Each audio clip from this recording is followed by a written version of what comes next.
Hello, welcome all. Welcome in another important video. I hope you all are doing great. In this video, we will try to scale our Docker Swarm service. So first of all, let me show you our current Swarm status.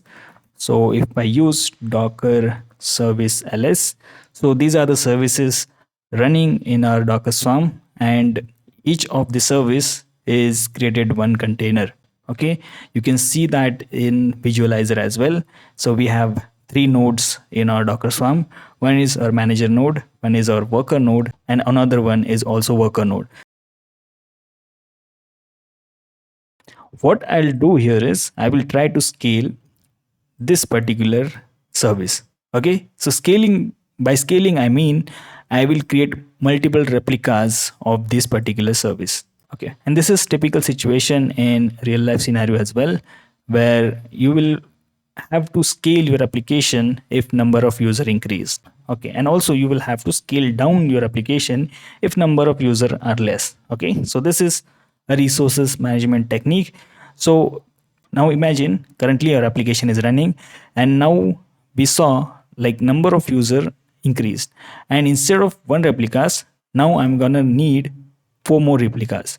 So for that purpose, I will have to scale this particular service so that I can serve to the new users.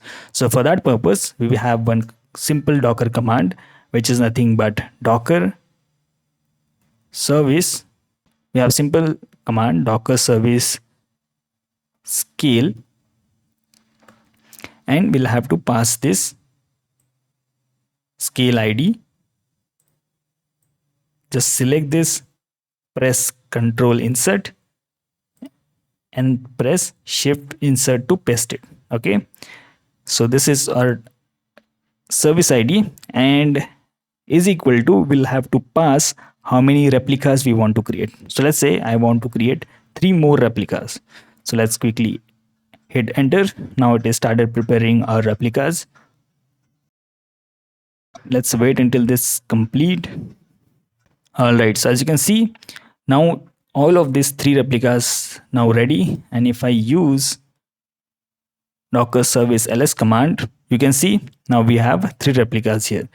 Now if I go back to visualizer, you can also see now we have 4 containers. So that means one is our previously created container in our second service, which is nginx2, and another containers got created as soon as we scale our application. So this is how scaling in Docker Swarm works. So I hope you have understood this entire concept. If you have any questions or queries, you can ask that in comments. All right. Thank you very much for watching. See you in the next video. Bye.